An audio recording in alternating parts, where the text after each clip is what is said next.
who you were and Yeah. that you cook, right? Look, not to stereotype you, but the first thing that came to my mind, I was like, I know he was on the line. I'm like, bro, all the linemen know how to cook their ass off, bro. For real. That's fine. Like all of Man, I them. wish I I stayed had on the line, man. When I went to JC, man, they put me at linebacker, bro. And that was a big adjustment, bro. It was hard. It really. was yeah, man. I went from playing center and DN to linebacker. You know, middle linebackers, we call the plays, everything, bro. That was a hard adjustment, bro. You shouldn't make no type of change. That should have been a change in high school, not JC. Yeah. Yeah, bro. Yeah, That's damn near like them putting you at quarterback. Yeah. yeah, Middle yeah. linebacker, quarterback, and I defense. never played Yeah. linebacker a day in my life. Not a day. Not even joking around like at practice or some shit. You know, fucking around. But no. And I went over there and they put me a middle linebacker, bro. I didn't know drop back in coverage and covering shit and blitzing, bro. It was a big adjustment. I mean, I hung, but I always felt like I should have just told him, nah, just keep me on the D line. Man, and that's what's hard sometimes being able to advocate for yourself. Cause you like, all right, man, if I speak up, then I might be done. You know how these coaches are. Oh But yeah, then it's yeah. The like, well, coach I had to, they would have came across like, oh, he's soft. He don't want to hit. He don't want to, you know. Yeah. yeah. But I was not And passionate about playing linebacker, man. It's the first time I think I probably even like vocalized that. But you know, Bill, that's like you playing corner, bro. You think you going to JC and they're like, we're gonna put you at the end. You're like, wait, what? Hey, so that's why I didn't go to El Camino.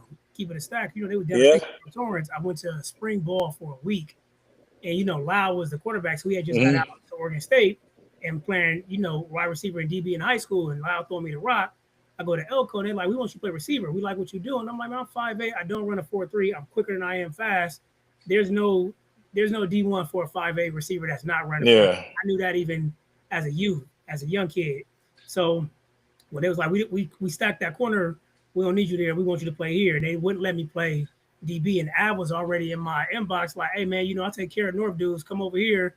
I got one spot that's available. You can come compete for a job. The rest is history. Went there. Dante was there, and bro, K stayed, and the rest is history. That's the Yeah, you gotta want to play the position too, bro. If you're not passionate about catching the ball and running routes, bro, it's two different worlds, man. Like if you a DB at heart, you're gonna be a DB at heart. yeah.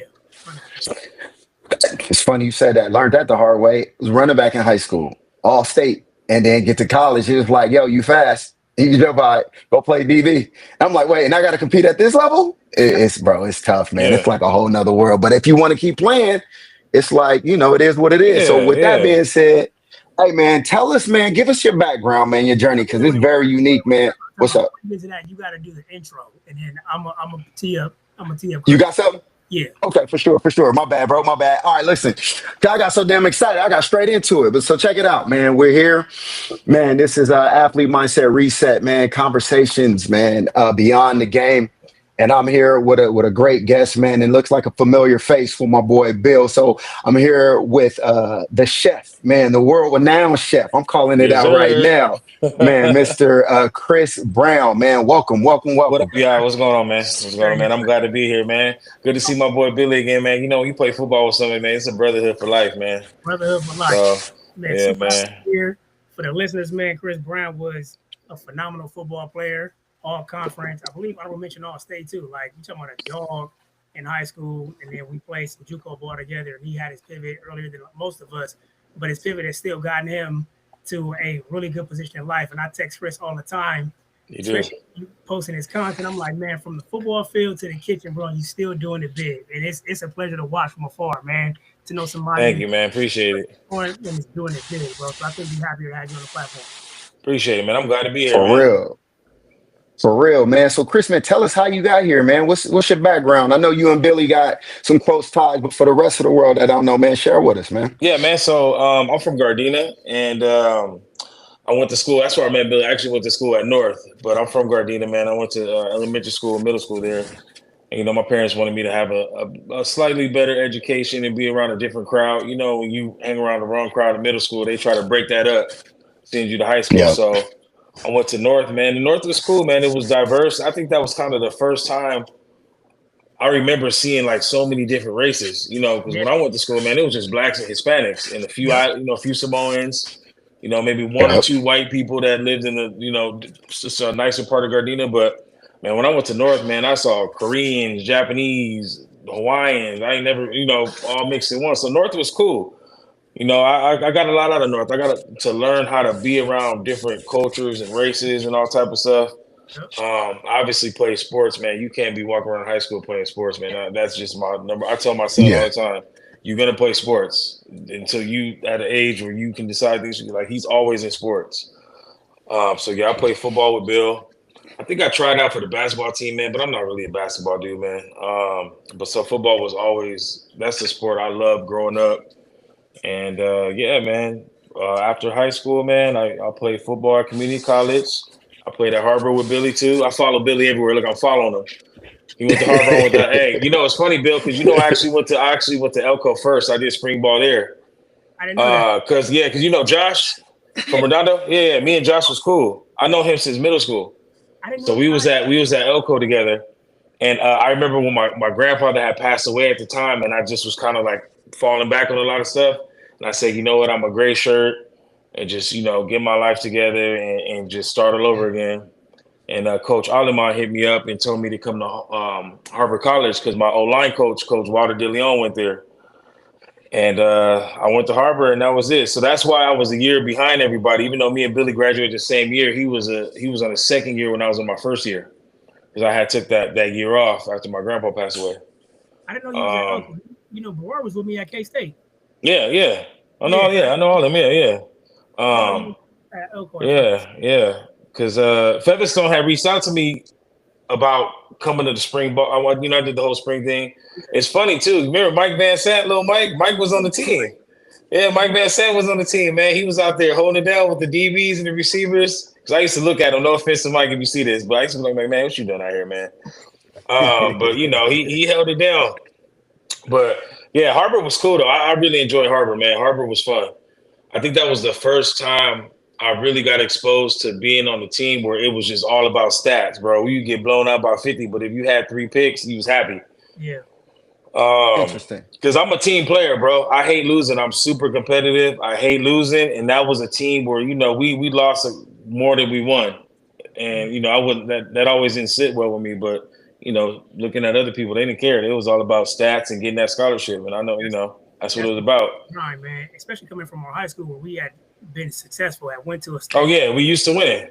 Yeah, we used to win. Yeah, like coming from a culture of winning, and you go to JUCO, and it's hard to build that camaraderie at JUCO because, to your point, Chris, kids is just about stats and trying to get out, not really understanding it. And I deal with this today, coaching at Elko. Is like we need y'all to buy into a team because, especially today more than ever, the better the record, the more opportunity there is for scholarships for the entire roster. Because more exposure too, right? Yeah, coaches don't want to recruit from losing programs. Like that's you get too comfortable with losing, it's hard to break that. You see what I'm saying? Right. So you come from a losing program, man. That's an uphill battle when you're trying to go ideally where all these players want to go, which is Power 4, Group of 5.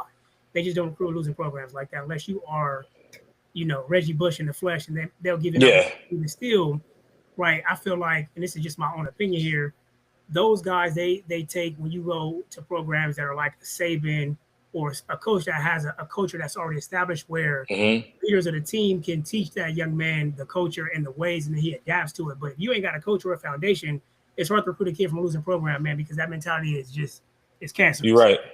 Because, man. Do you think – go ahead. I'm sorry. Do you think it's complicated to do so because of JUCO is so the revolving door is 2 years out, sometimes 1, so it's hard to create that cultural cohesiveness, or is that just an excuse?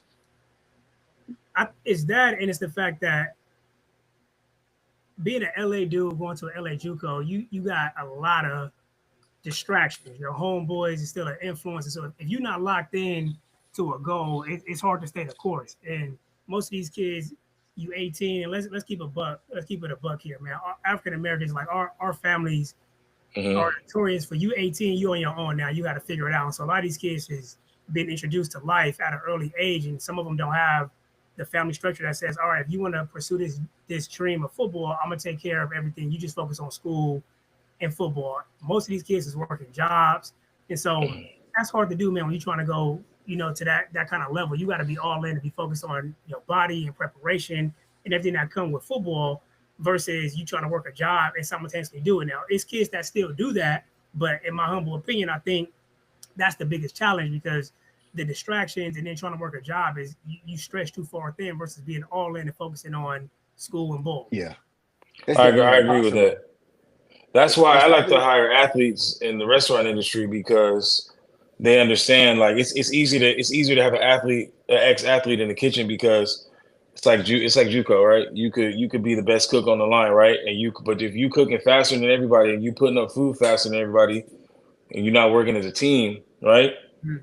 That we got food that's been up here for 5 minutes, 10 minutes before the other person. Now one is cold and one is hot, and now we have to remake the mm, whole ticket. So that's kind of that like makes Billy was sense. saying, like, it's community college football is very different because it isn't about winning. It's about playing to the best of your ability to get noticed before winning. A lot of Yeah. people don't, because I'm super competitive, man. I like Billy know my dad. My dad be watching practice and he showed up to practice one time when I wasn't even there. I had a dentist appointment. So we come from a family of winning. So like losing is like something I just don't handle well at all. I hate losing Got you. to this day. I want to bring up something you brought up earlier, and you said it so casually, but it's something that me and Bill stand on so aggressively. You was talking about your kid, and you was like, "Man, they playing sports is non-negotiable," and it's usually hard to run into other people that feel that same way, because they always like, well, I want my kid to kind of explore and da da da, but I'm like, I want my kid, and Bill can attest to this, like, I want my kid to play sport, not because of where it can take them. If it does, it's a bonus, but because of all the things that being on a team instills, as far as in principles and things like that. Is that the reason why you stand on my kid got to play sports, or is it a different Yeah, reason? 100%, man. We probably have the same mindset, like you said. My son has no choice. He's going to play sports regardless. Today is teaching him a good lesson. He had a championship game 2 basketball seasons ago, and he was getting in trouble in class. So I sat him on that bench and told him he couldn't play, and he had to watch his team lose. It's things like that. Sports teaches kids accountability, respect, teamwork. It's so much things that I'm sure if we could look up the data and the stats, the success of kids who play sports and who didn't, I'm sure it's night and day. You might have Right. some rare cases, but what sports did for me, man, it definitely made me just be an accountable person, and it made me till this day. I think that's why I had so much success in the kitchen, because I know what it takes to be a leader and have the people to rely on you and to execute. And I don't think people will get that from not playing sports as quickly as we did. You know what I'm saying? It just makes you a better man overall to me. Yeah. So Yeah. that's why he has to play sports. I already told him, we had this talk all the time. He go through these little phases during the summer or winter break where he don't want to play this, play that. And I'm like, no, Yeah. you don't have no say so. So pick a sport. It's either this or this. You playing one of them. We standing on it, baby. Yeah, yeah. Ain't no Love ain't no it. non-sports in this house. All right, same here. Sometimes I question it.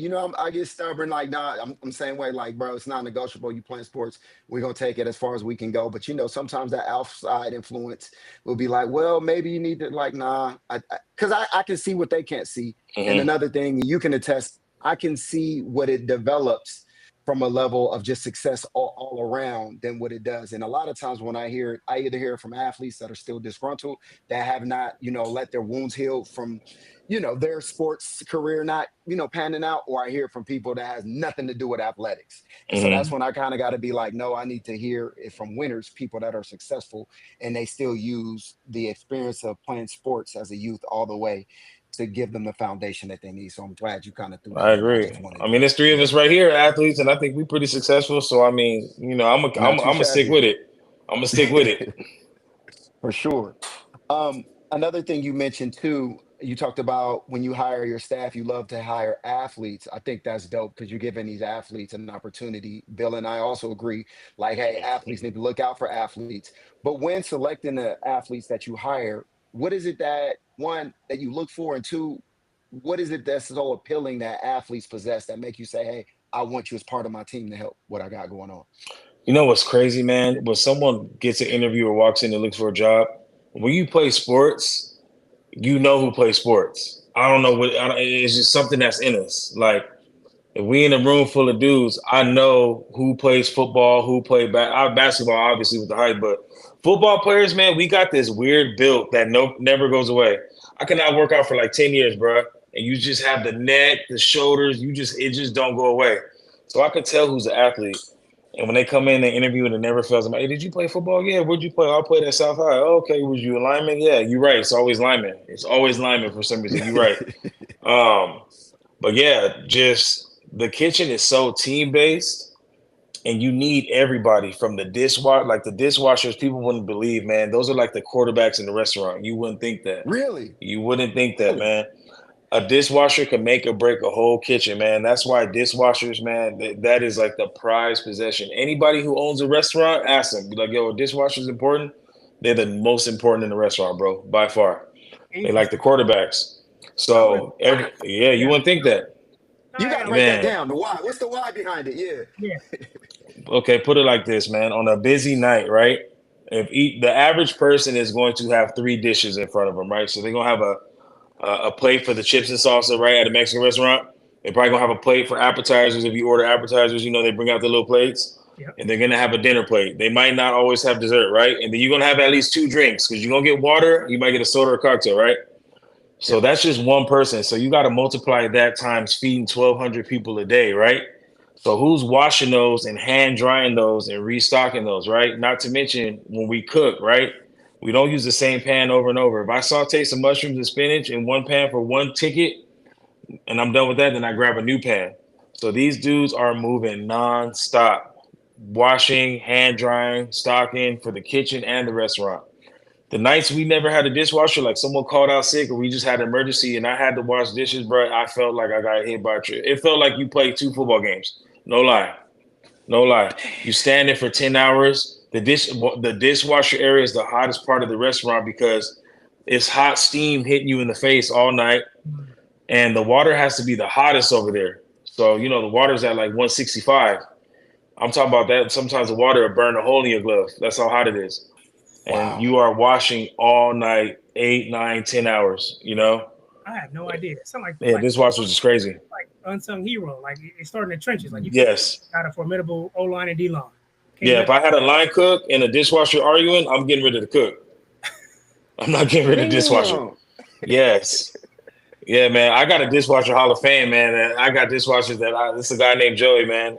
The best dishwasher I've ever had in my life, man. That dude he can ask me for anything. Best dishwasher, man. His name is Bro, that's Joey. dope. That's dope. That's dope. The stuff we learned, man, about the business and the industry. So I want to get deep into the mindset, man, because you said, Mhm. like you said, you and I, we can identify one of our own just because we just been of the culture so long. But I would love for the rest of the world to understand what's the mindset of an athlete, which allows you to be able to one, identify and two, appreciate, the people that you bring on because we're wired so differently, man. If you can kind of share what are some of those attributes that you value in the people that you recruit and just being an athlete, period. Yeah, you know what, man? That's funny that you say that, man. One of my strengths is decision making, like quick decisions, right? I think that just has been embedded in me and is been created because of sports. Everything in sports is about quick decision making, right? Like being a Yeah. DB, being a linebacker, everything is so quick from the get off to reading the receiver to identifying the coverage as a quarterback. Everything is so quick. That's something that has carried me throughout my career, man, being able to make quick decisions and be confident in them. We live in a world where everything has to be like approved by others or this is like a second guess doubtful world we live in. People don't feel confident doing nothing without it being approval or liked or comment or shared on Instagram. People just don't have that confidence anymore. So, this day and age, like new chefs, man, they're always so hesitant about everything. Oh, should I do this? What do you think about this? It's like, no, you just have to trust your gut. You just have to do it. And I that just comes, that's what I got out of being an athlete. And also too, man, the biggest thing too, like we just carry ourselves a lot differently from the average man. Even the way we stand, even the way we walk. There's just something about a football player. I'm speaking when I say athletes, man. I'm talking mainly football. That's because Yeah. I look at That's cool. and I look at football as like like a brotherhood. Yep. Um, but just we carry ourselves like men. I don't know how to say it, like because athletes, man, it's kind of like we're disciplined. But at the same time, man, we could have fun to be said, but we know when to turn it on and turn it off. You know, we was all like that at football. We joke around, but Yeah. like when it was time to go, it was time to go. So, right. So Yeah. Chris, expand a bit more on how like pressure situations translate from athletics into the kitchen. Because I'd imagine that there has to be a place for that. Like to your point, make quick decisions, being okay with that decision, but also being able to manage the pressure of working in a kitchen. To your point, 1,200 guests a night, man. That's a busy day. That's man, crazy. Yeah. that's light work. Now I could give you something even harder, man. Having to do Yeah. this, like when I won Chop, right? Imagine Yeah. open up a box and you have ingredients in there that you never seen before, never tried, never did this, and they tell you you got 30 minutes to make a dish. You got to come up with a dish and cook it all in 30 minutes. Like being an athlete, man, it puts you in those situations because you've been there before. We've all Right. been in tough situations before. People don't know what it's like 4th and goal on the 1 yard line. People don't know what it's like to be down by 6 with 30 seconds left. You know, or they don't know what it's like you got to score and get an onside and get in field goal range. Like people don't know about that, or you know, just you going up against a top rated receiver. You know what I'm saying? And he's 6'3" and you 5'8". You know what I'm saying? And it's one on one. It's cover zero. There's no help behind you. So it's those situations like that where sometimes you can't turn around and look behind you. You just got to look at yourself. And that's how I had so much success on these shows, man, bro. You'd be surprised when we filming these shows. Other chefs are looking left and right, wondering what everybody's doing all the time. And I always say it's me versus me. Right. So those type of pressure situations, like being on TV shows, having to do things so quick, bro, and that timer goes fast, bro. When they say 30 minutes, it feels like 10. Wow. That's just being from growing up playing sports and always constantly being under pressure. We're not even Yeah. talking about the pressure of the next level as people behind you on the sideline. Let's keep it a buck. They waiting for you to slip. They Yes. waiting. They Yes. waiting. They on That's the the hard sideline part. talking about, man, look at that. Look at him, man. He got pushed out his gap, man. If I was in there, man, I would. So that's just but you got to deal with so many different types of pressure, bro. Yeah. It's the average person can't handle that. We've already been through that. So, that's basically what gets me through these shows, man. Is I work real well under pressure, man. There's really not a lot of obstacles that, will set me back like other cooks I've seen on the show. That's so crazy you said that. Bill was telling me a story about that, about his work. And I know he can expound on it, but I remember he was reflecting and he was like, one of his strengths is he's so calm. And, he worked in a chaotic environment at times, well, just a lot of pressure. And he was like, one of the people that was above him was like, yo, how are you just so like, it's whatever, you know what I mean? And I mean, Yeah. you can finish the story, Bill, but I was like, I never thought of it that way. I'm like, that is how we're kind of built. It's like, man, we just gonna go, and wherever the chips lie, they fall. But we gonna get intense. We're gonna be, Yeah. laser focused on what it is, and we just gonna take it on head on. You know what I mean? I was supposed to Bill, come in on that point. Yeah, that's your sir, cue. yes, Hey, sir. see, Yeah, you that know what? was you. See, that's that That drink. was you, bro. That's that drink right there. Look. He was sitting there, you saw the eyes. He was Like, like, man, I'm in my. the corporate environment, man, ain't too far. It's not too far off from teamwork. It's not too far off from being on an island. But to your point, Chris, it just goes back to having confidence. You know what I mean? And to your point, like athletes have that confidence with themselves and always feel like I got a shot, even when it's to your point, 6'3" and I'm 5'9". So what? Line it up. It's red zone. I know it's a goal ball or a slant. Get money. Let's go. And Oh, my bad. I said 5'8". My bad. 5'9". I'm up there. Yeah. My bad. Hey. No, it mattered. My bad. He correct. He was smooth about the correction. I like that. He retold the story. Made sure he said 5'9". I said, okay, my bad, Bill. My bad. I caught that. My bad. It's all good. But that I see a lot of feedback. Like people have a hard time getting constructive criticism, and that's sports within itself. Every time you step on a field or a court or a tennis match, whatever sport you're playing, your play is up for public persecution, and that's just the nature of sports. So you gotta be okay with the naysayers saying what you can and can't do. To your point, Chris, with the dude behind you waiting for you to slip up, saying if I was in, I can do that better. Everybody think they can do better until time to go, which is why I like that quote by Theodore Roosevelt. Like, the cheers to the man who's in the arena, like whose dust is covered with sand. I can't remember the quote off the top of my head, but just being in those press situations and being okay with feedback, good, bad, or indifferent, it's not going to stop the show. You just get better. You take what you didn't do all that well, and you get better the next time you have an opportunity, and that's just the nature of the business.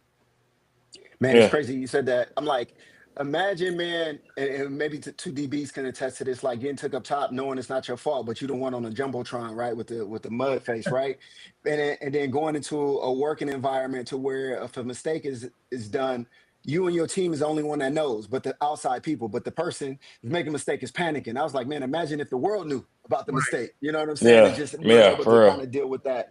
I want to stay on mentality a little bit, but I kind of want to switch narratives just a tad because you did have to make a life decision, i.e., transitioning, right?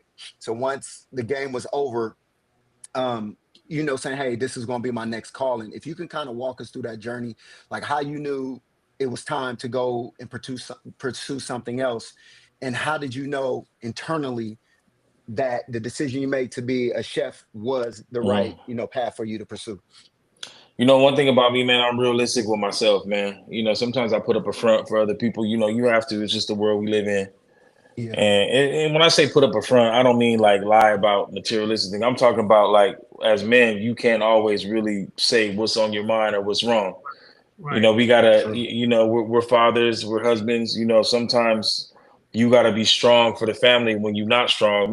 So Yep. I knew, bro. I knew that football wasn't gonna pan out how I wanted it to be, and it was a hard adjustment, man, because the school I came from, bro, I was a captain, I was all set, I was all everything.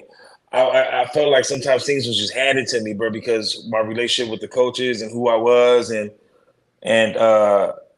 when I went to that next level, even adjusting the linebacker, I did pick it up quickly. I had some success with it, but as the game got on, it just fizzled out, man, and till this day, it still kind of lingers that I didn't stand up for myself because I should have just been straightforward and told him I wanted to play D line. I'm watching people like Josh Luwapo. Shout out to Josh, man. We and him still talk to this day. Like I was a good D lineman. I was a real good D lineman because I was unorthodox because I was a weird size and I was like big. Pause. I was thick, but I was quick. I was just a weird size D tackle, like a Chris Jones, and I felt like I got pressured into playing a position I wasn't comfortable in, man. Like I said, going from O line to D line to linebacker, bro, that was just it was unheard of. You don't really hear about stuff like that unless you had. Now, if I played linebacker in Pop Warner or something, that's different. I didn't have no Right. linebacker experience, so I knew towards the middle of the season, end of the season, man, this wasn't gonna go the way I wanted it. I wasn't really probably gonna go to no big schools. I probably wasn't gonna get nothing, and so I was like, man, I need a backup plan. It was always sports, bro. Billy will tell you in high school, man, you ain't thinking about nothing. We majoring in art and all that because we For know real. what the goal is. So I'm not thinking about school. I'm not thinking about none of that because I'm going to play football.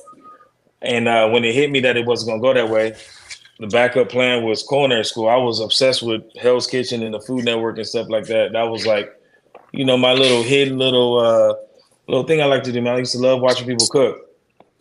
So I remember I saw a commercial in the middle of the night about culinary school, and I said, "Man, fuck it. You know what? I'm gonna try this."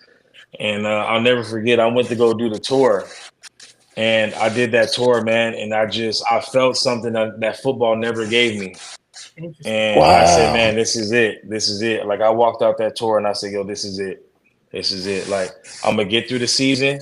I did this tour during the season, Wow. and man, I got a lot of slack, because my family's a football family, man. I had one more year, so they're like, "Yo, you got one more year, you got one more year," like, nah, this is what I wanted to do, and I took that same work ethic and that same passion that I had playing sports, very competitive, and I took it into culinary school, man. And when I tell you culinary school was easy, man, it was easy, Wow. man. I ain't never had no 4.0 in my life. I'm a 2.7, 2.9, maybe 3.0 dude, bro. Man, I Very had a eligible, huh? 4.7 in culinary school. Wow. And I Damn. graduated with like the gold apron, all that. I didn't even go to my graduation, but we'll get into that later. I was too busy working. But yeah, man, that's how I knew, bro. It was just it I was real with myself. I understood the nature that and being a young man, sometimes you gotta look in the mirror and say, hey, you know this is not going to work out. We know. Right. Like, the world don't know, but we know. And Right. that's when I decided to go to culinary school. And I didn't even finish my Man, second year of football. that's Okay. wild. So Go you ahead. go ahead, Bill. Okay. You making that decision, man, is critical, especially when you said like you come from a football family, you already had the talent, the skill set, and you saying, hey, I want to do something totally outside the box. It's not like you was like, hey, I'm about to start a business, which is usually, or I'm about to get in coaching. You went like, Yeah. hey, I'm about to start cooking. This is something I've always been kind of not secretly, but kind of passionate about, and this is it. How was that support from your support system? Horrible. Okay, Horrible. take us there. Horrible. Pop, I mean, Billy, how you think my pops took it? Probably not well. Like, side Not note, well at all. Chris's dad used to be at our. He wasn't lying, man. When this man's father used to be at our practice, egging him on, and then once he got comfortable with the rest of the team, he would push us. Like, man, that's not good enough. Like, he was that involved in Yeah. football, individuality, and the team. Like, he had a standard that he held not just Chris, but everybody that was around Chris. We was all held to the same standard. There was no deviance. Yeah, Wow. like if he felt Okay. like if I didn't have a good practice, bro, I got it in the car. Like I heard it. Trust me. Like that's how my dad was, man. He was on it. I remember when I'm my junior year when I made all CIF, he was like, I'm proud of you, but what you gonna do next year? Like that, yeah, like can you get it again? Like if you want to impress me, you got to get it twice. Like Dang. he was, yeah. So Like, man, I could got a I lot of slack appreciate from this for at him. least one day? You know what I Yeah, that's mean? just the type of damn. That's how my daddy, man. He's even worse with my son, man, because it's just my son is part of that new generation. I don't want to say they soft, but it's just not like when we grew up.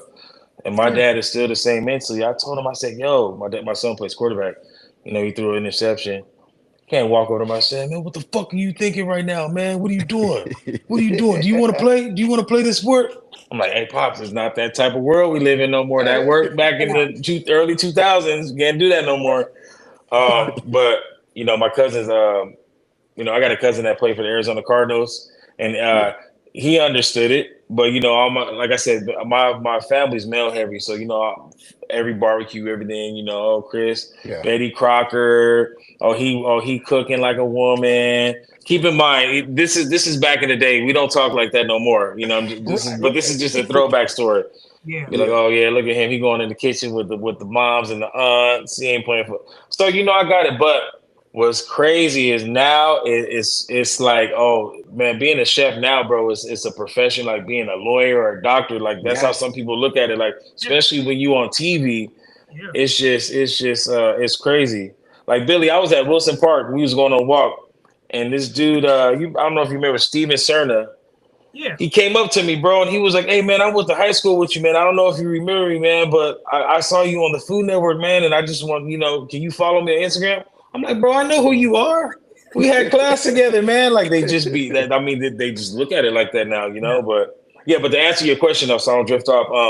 It wasn't taken well, and I knew it wasn't going to be taken well, but that's just some of the trials and tribulations of transitioning to a man. Like, damn, you can't even say that now.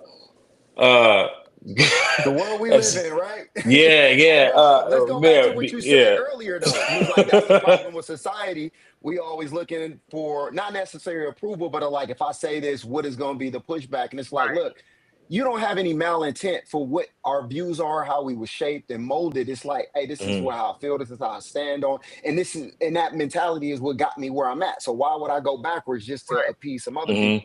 And I'm saying this because I'm on the same page as you, bro. I'm struggling because I work in corporate America, well, actually in education. It's like, bro, like when did we get like this? Like, goddamn, like I don't you even can't know when tell it me. happened, right? You can't. I can't even really tell you when it happened. I can't. And it's funny, man. I be posting like stuff on my Instagram about like stuff from the '90s, and my mom used to be like when I was growing up, oh, I want to go back to the '70s. I miss this, bro. That's how I am, bro. I miss the late Yeah. '90s. Yeah. Yeah, Like something man. about the late '90s and that early 2000s, bro. Like I miss Yes. it, and it's just the world is so different now, man. It's just everything got to be filtered. Everything like I wasn't even allowed to post any type of political views during the campaign from the Food Network. We're not allowed to do any of that. I got so Right. many people watching my account. My account has to be public. Like Right. you can't do or say anything anymore. It is crazy. You know, Yeah. Man. It's like blackball you in the can't do industry certain. is real. By the way, well, I've And seen it happen to one of my good buddies, man. They took his Yeah. show away, man, and it's just it's crazy. Shout out to Layla Yeah. Ali though; she is a good host, but yeah, they took his show from him, man, just because Yeah. he stood with a certain party. Right, right, Yeah. right. Uh, But real quick, Chris, man, share with us the journey, right? So you made the quick transition.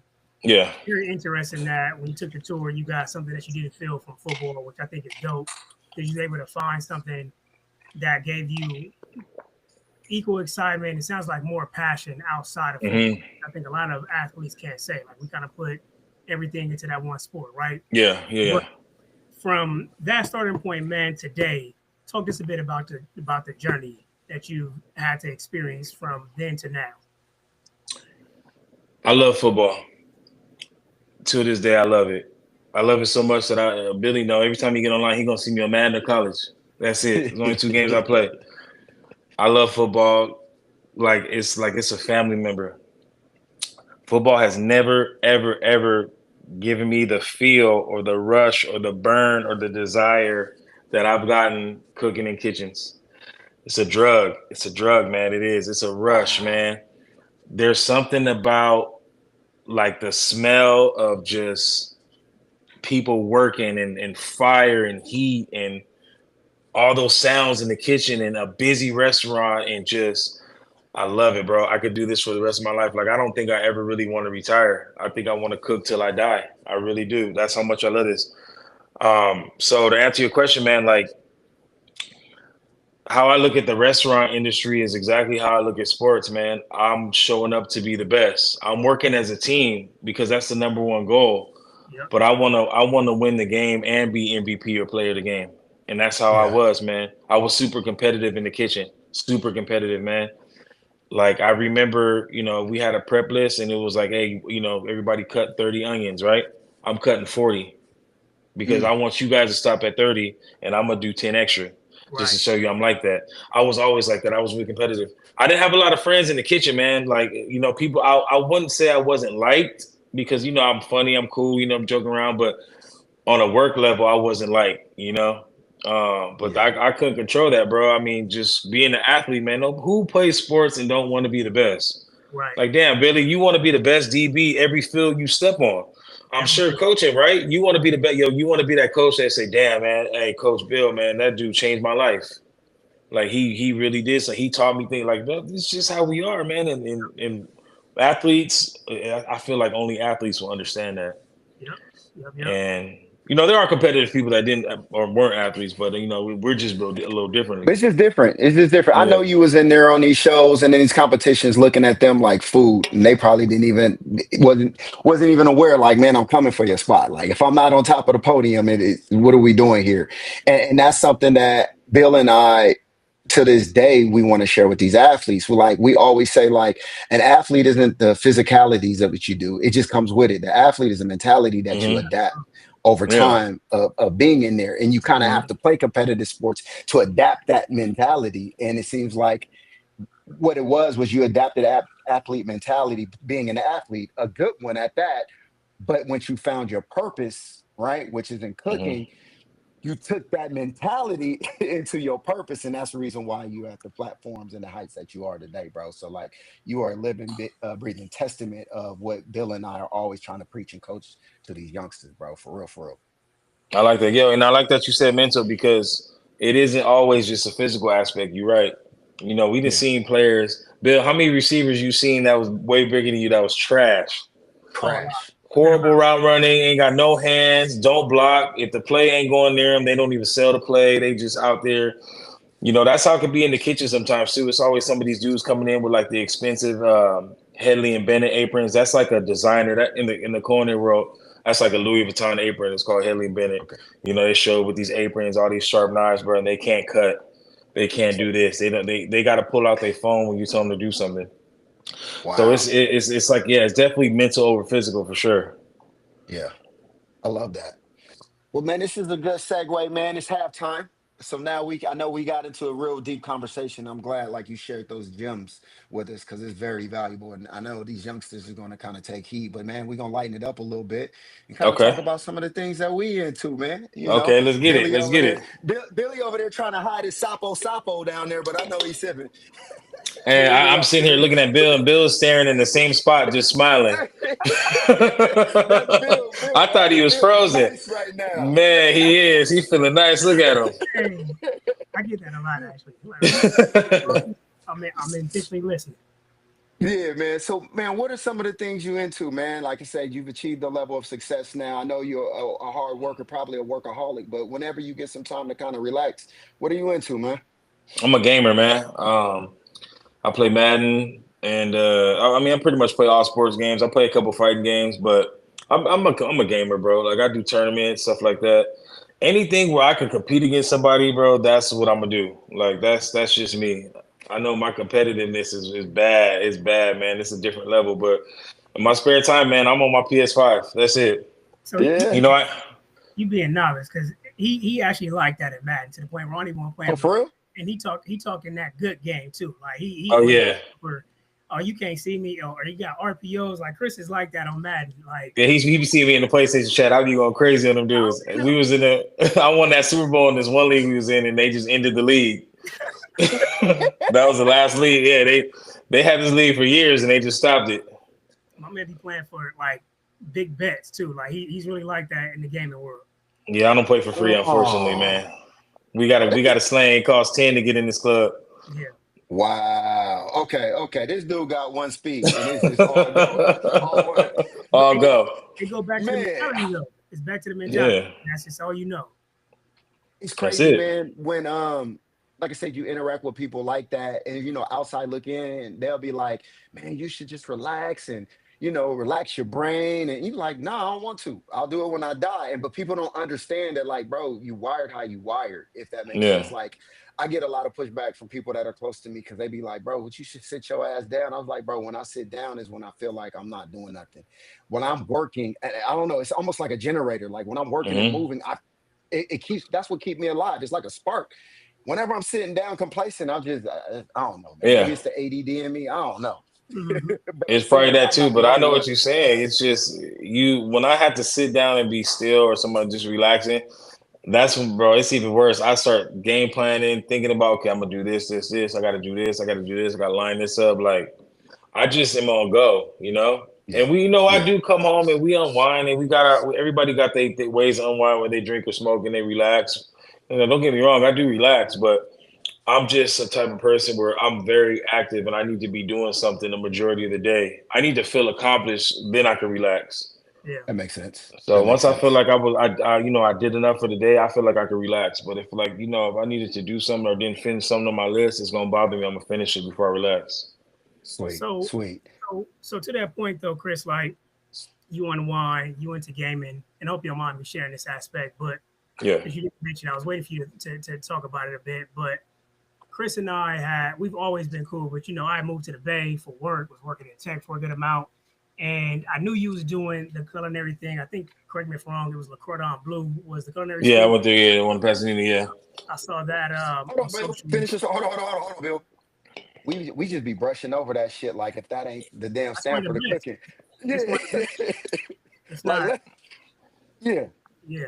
Go It's ahead. one My of the bad. I just had to point that out. Like this ain't no shabby shit he was out here it's doing. one Go of the ahead. ones. So you notice graduating with the gold apron. I have no idea what that means, but I would imagine it's a high accolade at Yeah, what. it's anything over like a 4.5 GPA. We. But so Man. we hadn't have been in touch for a while, and I came home. I want to say Chris was like 2017, somewhere around that time, and I got Mm. wind that Chris was the executive chef at this restaurant in Torrance called Ortega 120, right? So Mm. I pull up one day, and it just goes to show like how genuine of a person Chris is and his character. I pull up with my fan bam. I greet Chris. We chop it up like we hadn't seen each other for a while, but you pick Yeah. right back up like you never left off. And he goes, Bill, I got you and your family. Just take care of my host. Like make sure you tip her. But I'm about to give you an experience. And J-Bo, when I tell you, and viewers, when I tell you, this man brought out several appetizers. Yeah, I be trying to kill people. I mean, to the People point that that I love. The people I be love, I be trying to kill them. Yeah. I'm telling Chris, I'm like, Nice. well, you can't eat all this. Like, don't even worry about it, man. And he took care of the bill, and I felt the way. So we took care of the host and gave her a couple $100 of a tip. But that's just who he was that's who he is as a gentleman, as a person. And it became my family favorite place, bro. Like to the point where I felt so bad at times I wouldn't even tell Chris that I'm pulling up just because I He was wanted. always doing that. He was always doing Yeah. that. Yeah, he always tried to sneak in there because he knew I was gonna hook him up. But Yeah. I'm doing okay in life, and so like I appreciate the hospitality, but I also knew that it was his restaurant that I didn't want to stop business, so I wouldn't tell him at times we pulling up. I just want to pay full, and he's there. He would see us out there like, hey man, why you tell me you was coming? Like, don't worry about it, bro. I got the bill. And he's like, no. Yeah, he would hit me. He would be like, "Hey man, I'm out here, man," and he would already be done eating and paid. He's smart. He's smart. When I go out there, they got the boxes and everything. They gone. I'm like, "Oh, you ate already, man? Why you just saying that, bro?" He did that. He always did that. You know what though? I respect that though, man. You know, because Billy's not the take advantage type of person. I appreciate that about him. Yeah, Hey, bro, yeah. we got those. Billy was never like that though, bro. Yeah. He was never like that. People use your relationship. You be like, man, every time this dude call me, or every time is you gotta look out. And I never wanted to be that individual. But setting that part aside, right? So you had a really successful restaurant. You've had a few shows that you've obviously won. What's next for Chef Chris Brown? Okay, hold on. Like I'm gonna go back. Like how I did the 5'8", 5'9", 10 shows. No, sorry, 11 shows. All right. 8 wins. Well, I can't spoil it. It might be 10 wins, but yeah, you know, I had to do what you did with the 5'9". He said a few shows. No, I'm messing with you. My man out here dropping them stats though. Hey man, the only here. Let me get into the shows first. Yeah, so during the pandemic, the restaurant had closed, right? And I was just like everybody else, you know, we EDD on that phone, waiting out. I said, nah, man, look, I started a meal prep service. Yep. I called it Quarantine Chef. Nice. And I started off, we didn't have access to the restaurant because there was real serious about activity in the restaurant during the pandemic. And I'm talking about the beginning of the pandemic where we thought if you had COVID, you was going to die. You know, in the beginning. Yeah. Or when they told us we was on lockdown, I'm like, oh shit, this is gonna be like a Batman movie where we can't, like, no one could go outside, you get arrested. So me and my wife, we was living in Gardena at the time, and I had created. Hey, bro, listen, when I tell you, I bought another refrigerator from Home Depot, so my kitchen had 2 refrigerators, right? One for the house, one for my business. Bro, I was whipping meal preps, and I started racking up clients, and I created a whole business during the pandemic. I'm talking about legit business. I had 40 or 50 clients wanting like 5, 7, 10 meal packages. Yeah, man. That's just the type of person I am, man. Like if you stop one thing, okay, I'm gonna start something else. Like I just don't stop. And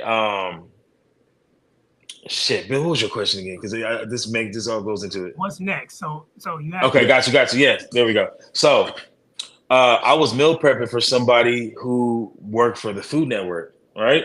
That's how this whole thing started. She said she hit me up when everything kind of got back to normal. She says, hey, I know somebody that does recruiting for Guys Grocery Games. I would love for you to be on. They know about you. I told them about your food, da-da-da. And that's how it started. So I went on Guys Grocery Games. That was my first show. Nervous, scared. And the best way to explain it, that show felt like when we played Crispy in the championship, bro. I couldn't sleep the night before, couldn't sleep on the plane. I was just anxious. I didn't know what I was walking into. And the rest is history, man. I went on that show, and I guess they call it a profile build for the audience, right? Everybody has a character, whether you like the nice guy, the family. I was always the family man. That's like if you watch my shows, they always want pictures of my family. They go heavy on the family influence. And I guess that I have a lot of impressions, so people like me. So they just brought me back, and they kept bringing back more shows. And then I started winning. The first show I won was Tabitha Brown show. It was like a vegan cooking show. I won that one. Once I won that first show, it's like you got to know what it's like to win. And then it just never goes away. Never goes away, man. So like I was going on these shows, bro, and like I wasn't gonna lose mentally. I wasn't. One of the hardest shows I went on was Alex versus America. She's like a legendary. She's like a Hall of Fame chef, bro. She's like a John Elway or I don't know Brett Favre, whoever your Hall of Famer is. Right. We went 1-on-1. And to beat her, man, that was just like something I felt like I could retire from, like to beat her. So the Food Network, man, really kind of elevated my career, man. It did. It put me in a position that I didn't think I would ever get from cooking. I'm getting so many gigs. That's why I was able to really retire from the restaurant industry. I don't think I've ever really. This is the first time I said this to anybody or publicly. This is why, because people ask me, "Oh, you're not working in restaurants?" I retired from working in kitchens because the opportunities that I have now, man, with personal chefing and just having a couple clients, and I started like a little business, and I'm still trying to open my own restaurant. But man, it's just been great, man. That Food Network title, and when you win, man, it carries you a long way. Yeah. I do. I got contracts with Bishop Montgomery and Chadwick High School. Oh, nice. I'm like the provider for all theater. Whenever they have theaters, I do the food for the whole staff, the kids. Bishop Montgomery, I got a contract with their foreign exchange program. So all this is because of TV. Yep. It really is. So, I You mean, know, that's where it took me. what's interesting about that, Chris, is like my family asked at least, well, once a quarter, Bill, when is Chris opening up Ortega again or another Mexican restaurant? And I don't even know if this is your strategy or not, but watching you from afar, obviously we have our personal relationship. And for the viewers, I typically don't ask Chris like what his next move is. I just like to watch and continue to see him ascend. But I did tell my family this. I was like, I think what my boy is doing is continuing to build a name and having that brand. And then once you establish that brand, it's so much easier to open up a restaurant, i.e., like a Gordon Ramsay for Hell's Kitchen in Vegas. And this is no shade on Gordon's, but I went as, to experience Hell's Kitchen, and I wasn't really overly impressed with the whole stack, which like You probably just like the sticky toffee pudding. That's what everybody said they like. That's it. That was the best thing. I mean, we were talking about it when I posted on my IG. You were like, what Yeah. this was fire. You even told me this is fire. That's anyway. But so from afar, that's what I thought you were doing, and may still be on the plan. But to your point, you having the clients, you winning shows. When you do decide to open up another restaurant, I do think it'll be a real easy transition because you now have a following. And to your point, 10 shows, correct me if I'm wrong, 10 shows that you've won, or is it 9? 10 shows that you've won. Eight that's been broadcast. I can't say the other two. Okay, so you have to edit that out, J-Bo. But 8 shows that he's won has been broadcast, with a few more that he'll have the opportunity to win. I mean, man, like again, I don't say this lightly, from the football field and being one of the best I've ever been a part of to executing in the kitchen now, man, like salute. Hey, I appreciate that, Bill. That's crazy that you said that because that's exactly my plan.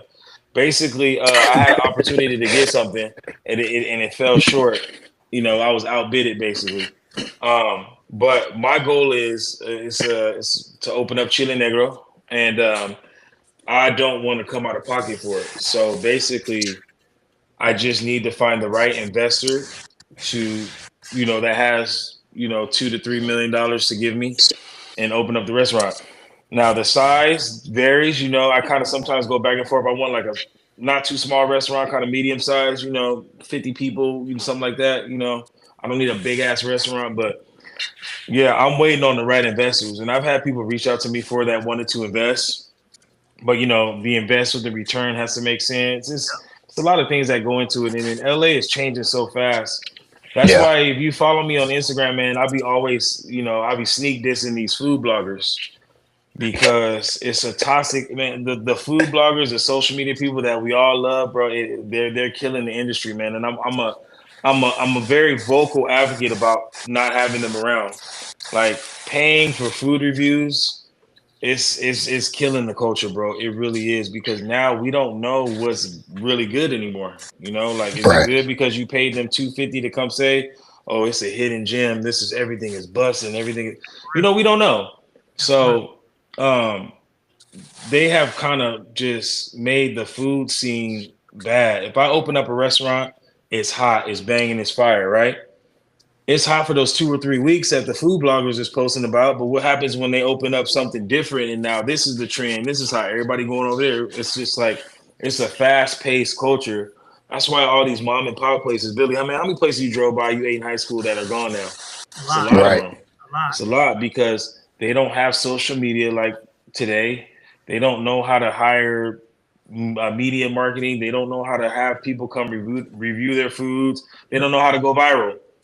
And Right. that's kind of my biggest fear with the LA food culture, man, is that we're so fat and it's about what's hot now, you know?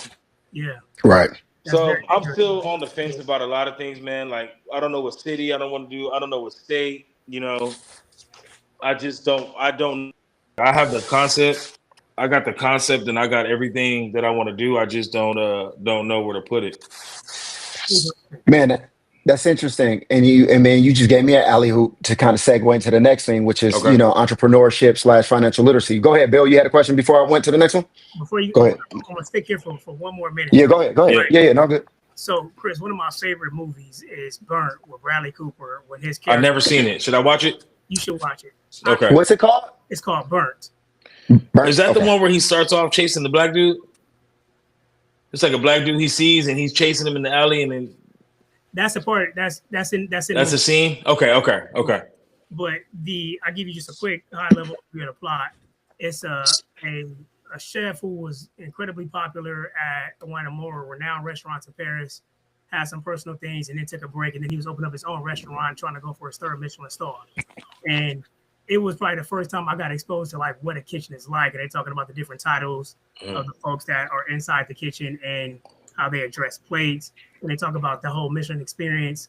And I would imagine it has to be somewhat accurate, but I position that to what extent are you chasing the Michelin star, if at all, or is that not even on your goal list? You know what? I've actually worked at a 2 Michelin star restaurant for about 6 years, so Oh, wow. I've already had that. Yeah, the Michelin star. Like once you experience it, it's. I tell people like this: a Michelin star restaurant is. It sucked the life out of me, bro. I'll be honest with you.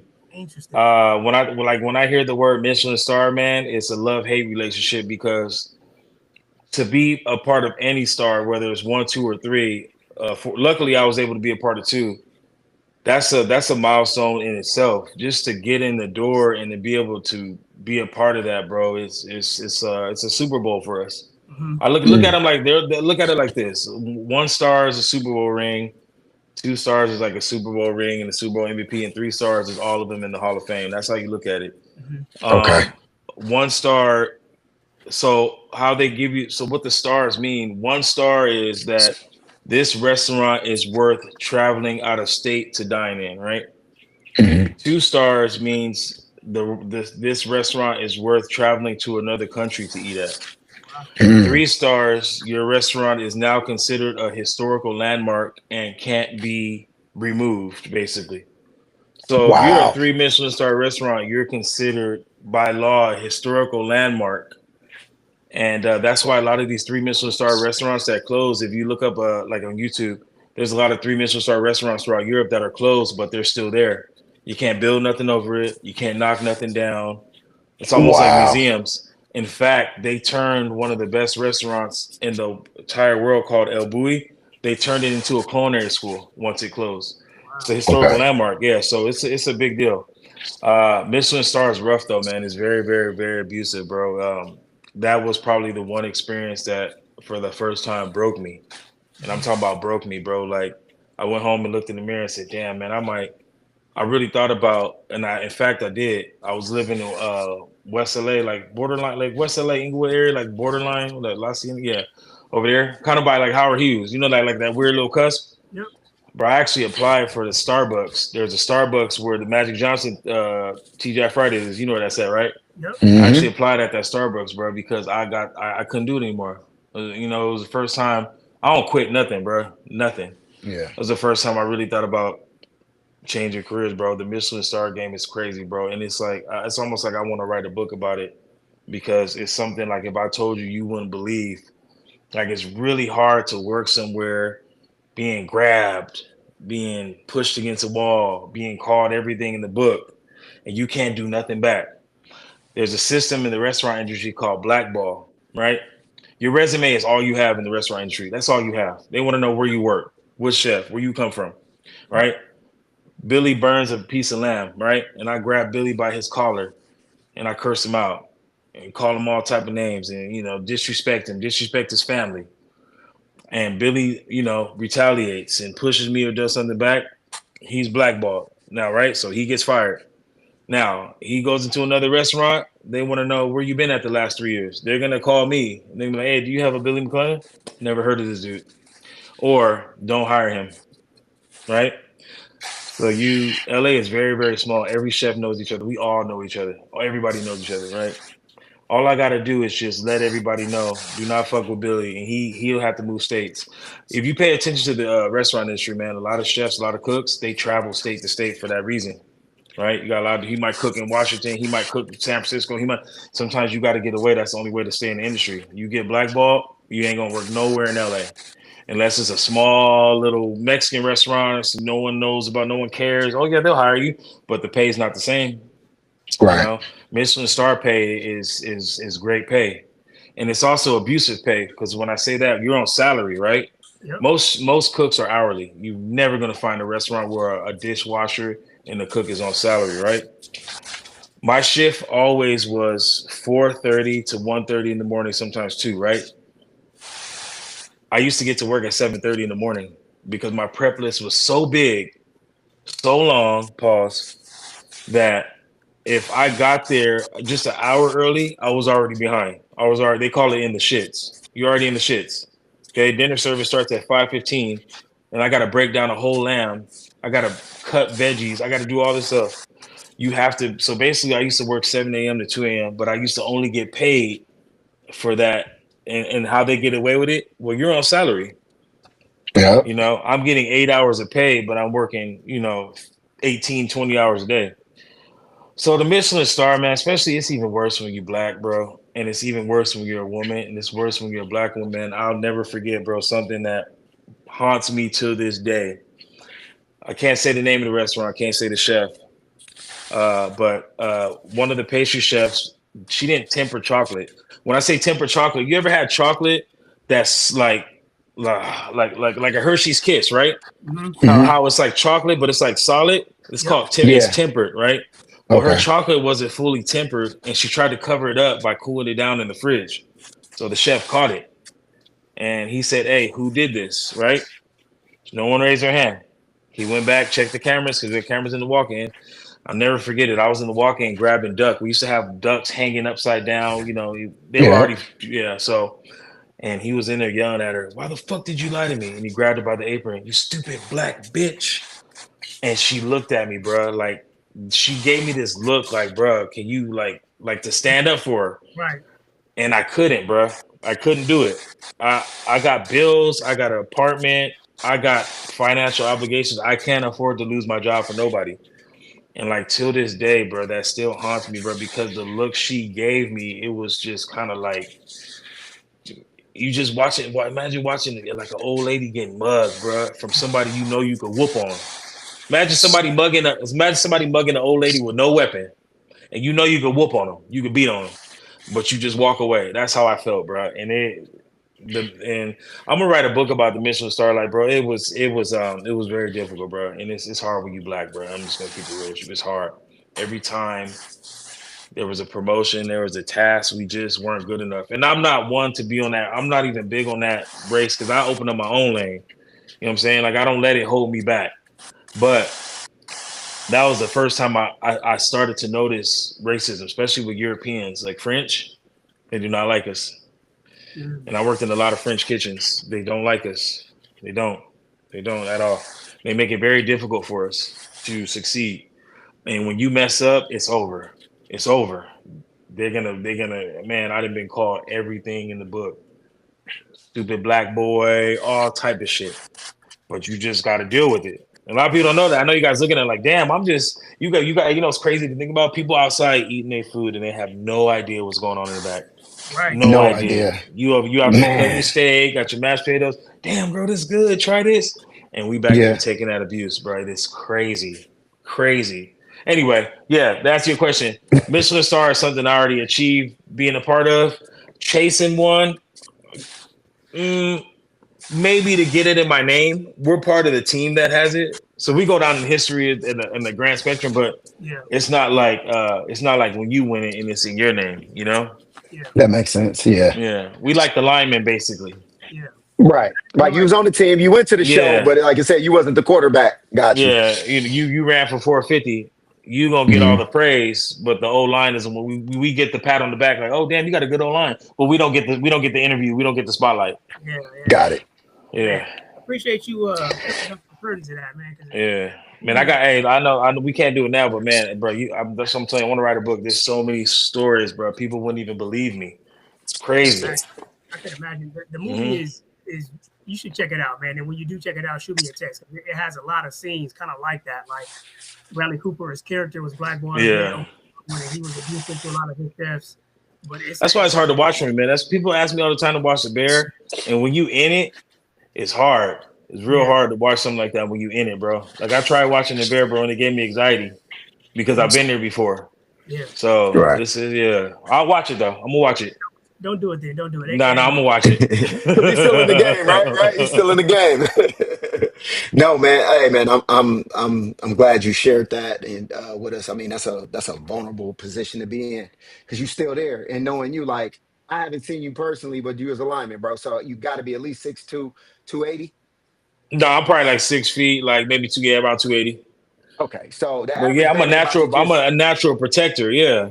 Bingo. Like the For average sure. dude not about to grab your collar and call you nothing without ready for some consequences or repercussions. So by you having to swallow your pride and your natural aggressiveness, you actually played an aggressive sport, man. Salute to you because you got people that's crashing out just because somebody, you know what I'm saying, try to make an actual educated critique of somebody, let alone being disrespected. So, man, salute to you. You don't got to edit this out. I got to tell you this real quick. Giovanni Vega, man, one of the boy, I remember one time, man, this dude asked me to do something, bro, and I just kind of gave him that look. Like, you ever look at somebody like, man, and he gonna walk up to me and say, hey, you want to fight me? You want to fight right now? Come on, you want to fight? Knowing I couldn't do nothing.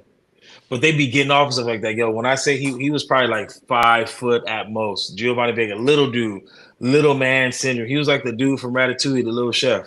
Yeah. That's how they be, man. That's how they be. That's why I told myself when I got in that position, I would never be like that. I would lead by example, man. I'm in the trenches. I don't point fingers and tell you to do something. I do it. I wash dishes. I cook. I do everything like that. Yeah. That's a football player in us. I don't want you to get blackballed. No, I can't get blackballed no more. Okay.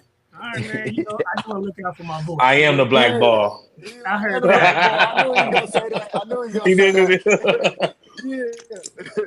All right. So look, speaking of that, man, because I want to say to quarter number 3 when we talk about finances and everything. Seems like you're starting your entrepreneurial journey, and that's what's dope about it. And people don't understand, man. It's so much that goes in being an entrepreneur, with just the financial piece and even the independent component to it. If you can kind of share with us, like how you're approaching business and branding right now, because you're in a unique situation. One, and I know this is a triple part question, but hopefully you can help me dissect it. One, I got you. You're African-American male that's in this industry that's not predominantly represented by us, right? So you have to move accordingly. But the pro side of it is it's an opportunity because there's not too many faces like us. So I would love to hear how you're approaching it from a branding standpoint, and then I'll follow up with the second question, not to confuse you. So just you good. So to answer that one, you know what's crazy? I like when I mentor young black cooks, I tell them all the time. I said, it's a pro and con to the culinary industry of not having a lot of black people. Because when people run into us, they're so mesmerized and so. Wait, can we pause it for 1 second? I'm actually cooking right now. I'm just taking some out the oven. Yeah, no problem. I'm multitasking. Go for it. Yeah, I actually got a catering order, so it's perfect that we're doing it right here because I could do both. My man cooking while he cooking right now. I love it, man. He cooking on his cooking, man. Man, it's my favorite episode by far. By far. What'd you say? You are a favorite guest. You are. Oh no, I heard y'all. I just wanted to hear it again. Okay. All right, I'm back. So when I mentor these young black cooks, I always tell them like, hey, it's not a lot of us, right? And it is a bad thing when you're in the kitchen, man, because it's a culture shock. One of the first kitchens I worked for Jose Andres. I don't know if you guys heard him. He's a big chef, man. He actually was the executive chef of that restaurant I told you that I got turned into a school. He's a big deal. He's actually has a watch this episode on Netflix, Chef's Table. He's a big advocate for immigrants and stuff like that. And anyway, it was crazy, bro, because imagine going from the Harbor City locker room, right, Bill, to going into a restaurant where there's so many different languages, right? So like you walk by, you hear people speaking English, you hear people speaking Spanish, and don't even get to Spanish. Like people from Spain, they are like mentally they're like at the top, right? Don't ever call them Mexican, okay? Because they have some weird beef with like the Mexican community. They're better than the French. They're better than Italian. So like what I'm saying is like you just walk into the kitchen, you see like a little, and it's always clicky, right? You see them speaking French, Italian, Armenian, Arabic, whatever, That's a culture shock because it makes you feel like an outcast, right? It's like, damn, I don't speak these languages. Imagine Bill, you walking over, oh shit, let me see if I could borrow this. Well, let me borrow a couple of this. Hey, can I borrow some chopped parsley? And they hand it to you. You walk away and they speaking all type of languages. You just, you get that feeling when people talking shit about you. Yeah. It happens. Yeah. It happens all the time, right? All the time. But there is a pro to that too. A lot of the people that book me, right? They already have it in their head of what they think I'm like, with the tattoos and all the stuff, right? And when they meet me and it's the total opposite, it's like, bro, they're so blown away. It's like, they are just like, you already got them. I could charge what I want. I could do what I want because you are already into the brand and everything that I'm bringing to the table. And that's a pro. So I always tell young black cooks, man, be professional. Be professional. Be on time, right? Be punctual. Like, don't go against all the stereotypes. Man, hey, when I was going to culinary school, I was a server at BJ's at the time, and I used to work the night shift because I had to pay for school, Class started at 6:30 a.m. Kid you not, honest to God, I was always there an hour early. I used to get there before the instructors because I used to help the instructors bring the daily carts in. The cart was what the school would make that had everything on there that we would do, and the instructors would pull it out and break it down. So I was telling be punctual and yeah, man, it's an advantage to be in the black chef right now. It is. It's hot right now. Like if you look on social media, bro, what's hot? Them hood chefs, the black chefs, the oxtail plate. I call them oxtail plate chefs. That's hot right now. I've been doing this for a long time. It wasn't hot back then. It's hot now. Yeah. So that's where I'm at right now with it. It is, Chris. Got you. AJ, but Chris and I had a Spanish class together in high school, actually, his name. So our teacher was from Spain. Remember that, Chris? Yeah. Hated if you called her Hispanic or Mexican. She's like, no, I am from Spain. And Spaniard, yeah. Names. Like, we couldn't even go by our government name. You had to go by your name she gave you for the class. Yeah.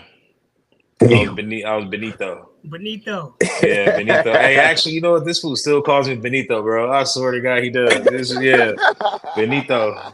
I don't even know where she came up with that name, man. I look like an Ernesto. I don't know. She came with Benito. Right. She gave you Benito. She gave me a pretty boy name. Yeah, she did. Yeah, man. Yeah. Chef Benito. I don't know how that sound. Yeah, I don't know. So from an entrepreneur standpoint, man, how do you approach business? Just strategy wise and even financial wise. I know you were talking about, your futures, maybe finding the right investors for your next big move. But if you can kind of, and the reason why I'm positioning this question, because I know once these youngsters look at this interview, they're gonna be like, man, I got an avenue. I might want to get in the game because you already know you get on these teams, bro. And the reason why I stereotyped you in the beginning, because I had a alignment, man, Yannick Boca, shout out to YB.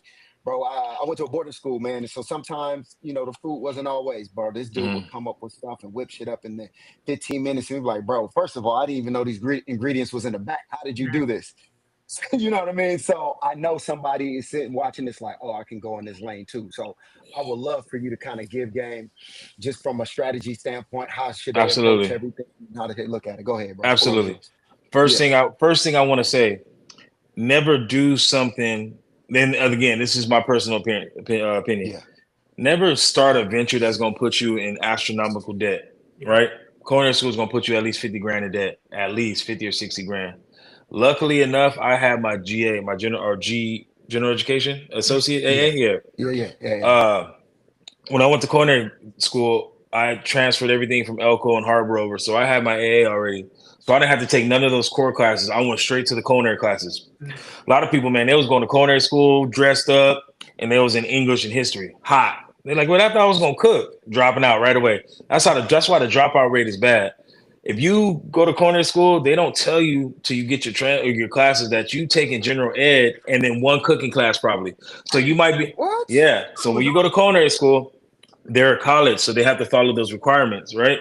So you might have math and science, and then for Tuesday, Thursday, and then on Monday, Wednesday, you might have intro to cooking, and then and you had to take I had to take culinary math. That was the only type of math I had to take. So it sucks. You taking like a lot of school classes at a culinary school, and people just, man, I'm cool. That's the whole point of coming here. I didn't want to go to school. I want to cook. So don't do that. What I recommend is get familiar with food, whether it's YouTube, Food Network, whatever. Go into a kitchen and just, hey, I'm here to get a cook job. I don't have much experience. Okay, I'm gonna start you off as a dishwasher. I'm gonna give you 3 days to wash dishes, and then I'll give you 1 day to prep, and you just work your way up. Some of the best chefs in history start off as dishwashers. You don't need culinary school. Don't start off in debt. Number two, Now that I know how yeah, valuable dishwashers are, shit, I might yeah, start there, stay there, shit. yeah. Hey, and I'm gonna tell you something about a dishwasher. Every restaurant, and if you have buddies that own a restaurant, their pay is like an NDA. You tell them you are never allowed to tell anybody what you make. If you do, I got to get rid of you because they make it more than the cooks. Got it. I pay my dishwashers more than the cooks. And if y'all watching this and y'all see this, now y'all know why. Now y'all know why Joey was pulling up in the BMW. You giving game to the audience. I'm giving game. Hey, You you know what? giving game, man. Hey, look, man, I'm not afraid to give game no more because I don't got nobody that can discipline or control me. You know what I'm saying? This is the beauty of being your own boss, your own self-made person now. You don't got to walk on eggshells. So number two, read books, audio books. I know we don't live in a world of people reading books, but like YouTube, I consider YouTube a book, like a visual book. It's a visual book.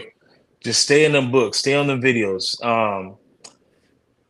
Don't put yourself in a position to have to just like social media, man. I don't recommend social media for like anybody in school because you don't want to have to keep up with other people when you don't have it. Man, hey, I'll tell you something. I'll keep it a buck.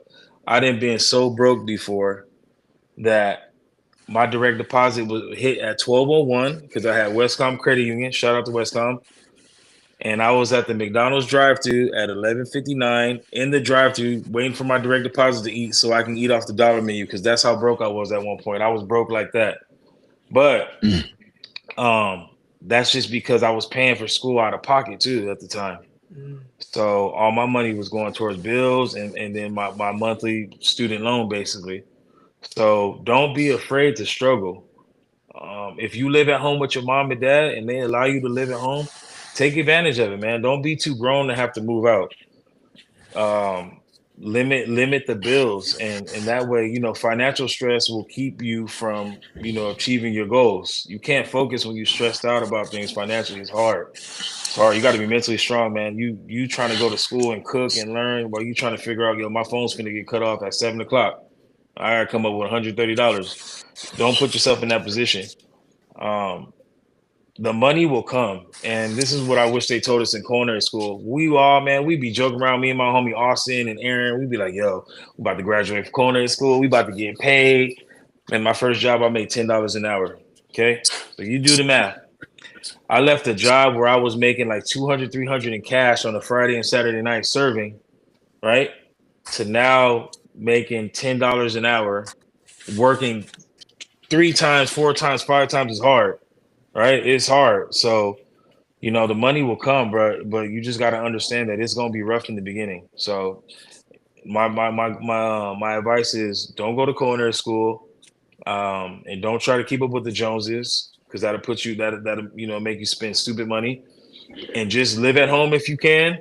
And basically, that's it. Yeah, it's achievable because the money is gonna come once you really get in there and you start learning and improving. So live below your means. Okay. Yes. Leverage all your resources. And you did mention, you said don't go to culinary school or don't go unless it I makes don't, I sense. don't, I don't recommend culinary school, and I know Okay. that's I personally don't. You going against the grain on this one. I'm going against the You know grain. what I mean? You know why? When I got my like a lot of restaurants, man, I used to be like, "Oh yeah, I graduated culinary school." Man, they don't give a fuck. In fact, they take it personal. Shout out to Chef Mm, Jason. Chef Jason told me, bro, I don't care what they taught you. I don't care what you learned. It's all wrong. When you come in this kitchen, you do it how I want to do it, and that's Wow. it. So whatever your instructors taught you, whatever it is, because I was putting on my resume, 4.5 GPA. Man, they don't care about none of that. Every chef is wow. different. I'll tell Billy how to roll a burrito. He'll go to another Mexican restaurant and say, bro, that's wrong. You're going to roll it like this. And you go to the next one. They all wrong. You're going to do it like this. It's how the chef wants it. Mm. So that's why Mm, culinary school, you don't need it. You don't That's need it. We got too many resources, bro. It's a waste of money. that sounds a lot like a D coordinator or a DB coach. Like, I don't care what your coach Yeah. told you. I want it this way and this way only. It's all tied makes together sense. almost, man. It feels like the same field, man, which is why I feel like I could do it for so long. Yeah. Right. It seems like yeah, it's a field of you having the ability to adjust and adapt, and that's comes Hmm. second nature for an athlete. Like I said, we can have a game plan this week. We get in the game. He's like, hold up, they didn't roll out none of this shit we saw in film. What you gonna do? Make excuses, or you Mhm. gotta adjust and adapt. So that's what it sounds like. You learn something from some great world-renowned chef. You go into another kitchen. He's like, yeah, Hmm. scrap all that. You either do this or I'll go find somebody to replace you, and you gotta suck it up. Pause right away. Okay. Yeah. That's that's great. That's Yeah. great feedback. Okay. Um, before I get you out of here, Bill, you got another question before I do this last fun thing? Man, no, I could ask a million. I could ask a million I questions. know. Same here. I know. I'm trying not to hold him that much. For a second, bro, I swear Y'all to God, good. I thought you was for a second, I thought you was sipping on a hot Cheeto drink, bro. That's not hot Oh no Cheeto no drink. no! Shout Look, out. it's feeling So like Weird Tea was they're one of my sponsors for my podcast. okay. So Nice. I have so much Weird Tea that I just started drinking them now because they expire for forever.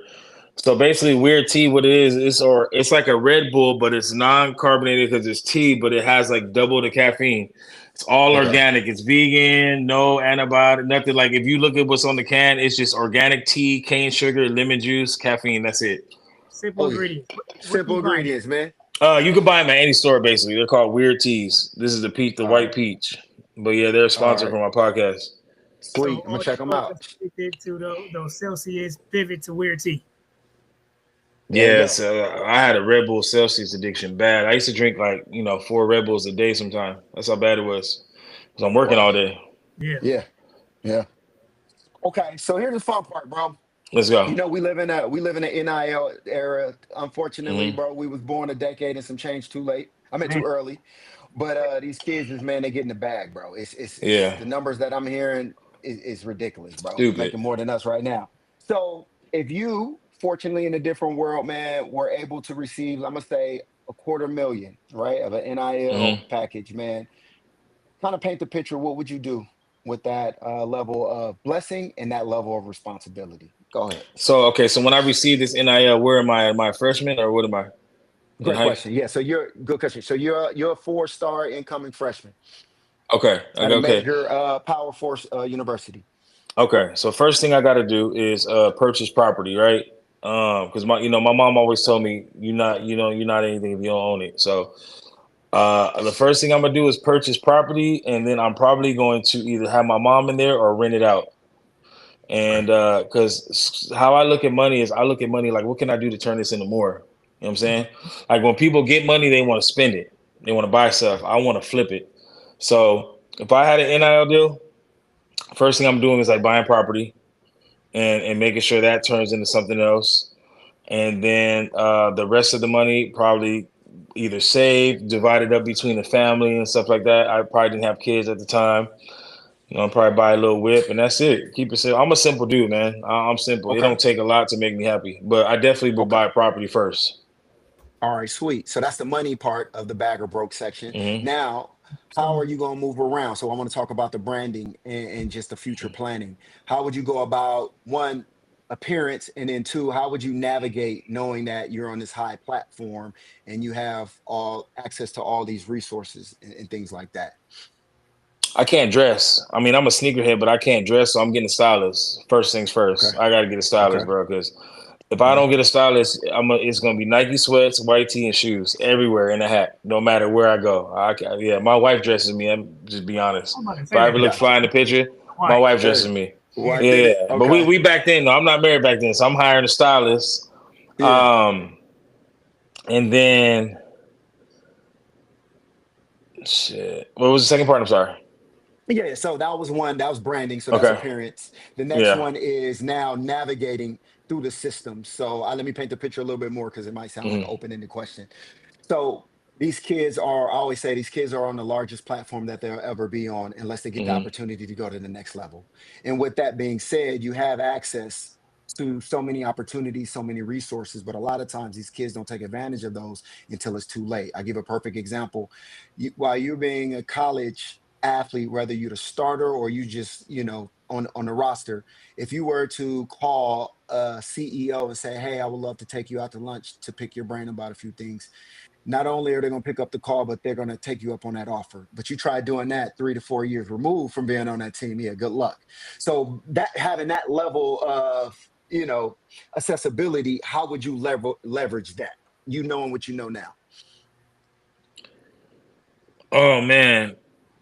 First of all, I always say like if I could go back in time, man, I'm for sure like linking up with Steve Jobs. I don't know if I'm answering the question right.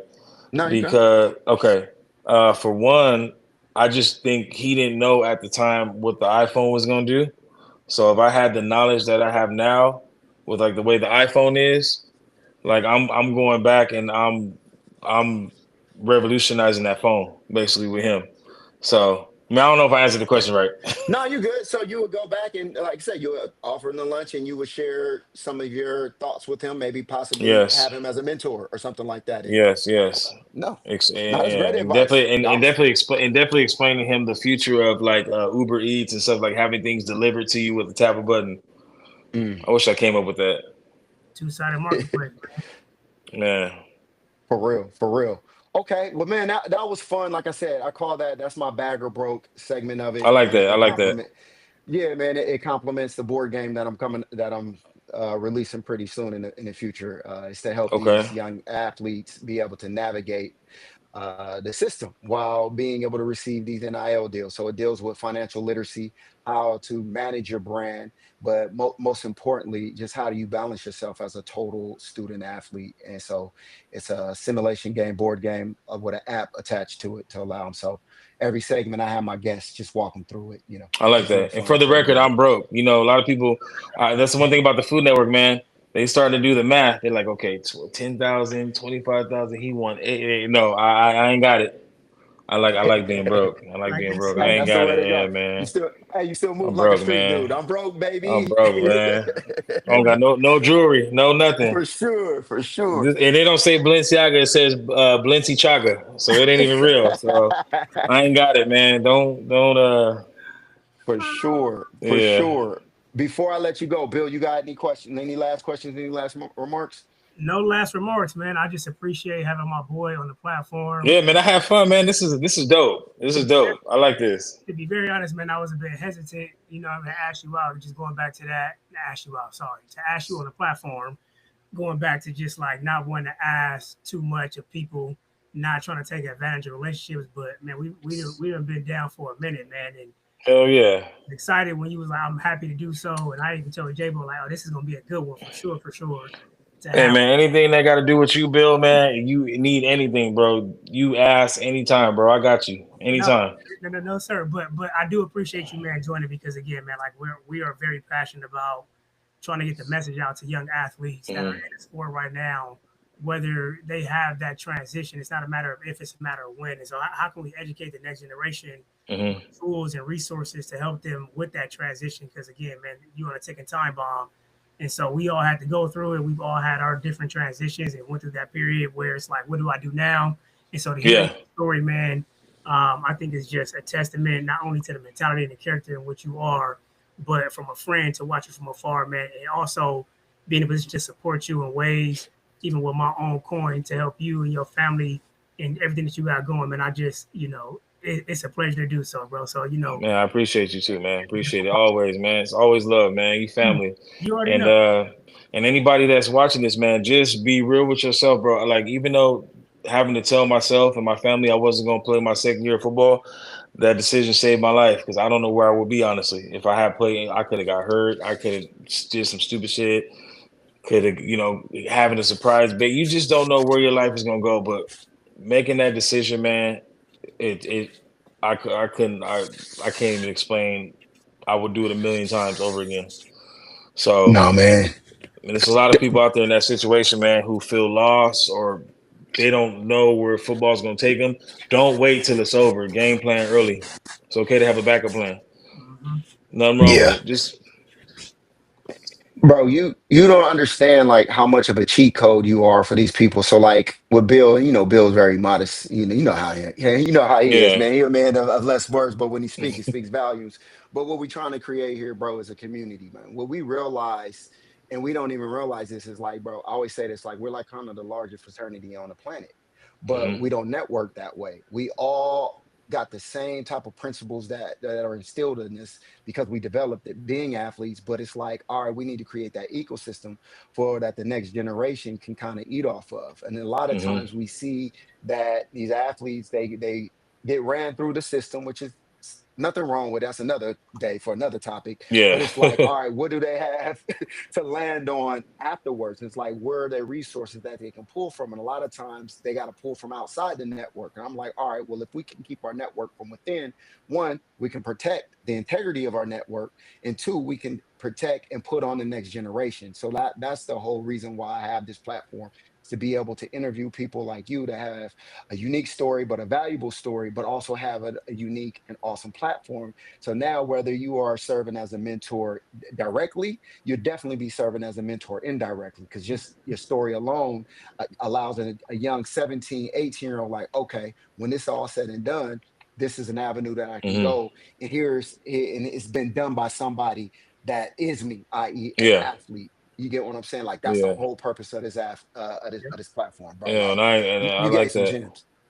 Yeah, I like that because if Absolutely. I would have had that back then, it probably would have been a little easier to make that decision. You know, 'cause I didn't make the Yeah. decision right away. I thought about it, thought about it. It was a battle. But no, I see what you guys are doing is beautiful, bro. You guys saving lives. You don't even know it. For real. Appreciate you, bro. Appreciate you.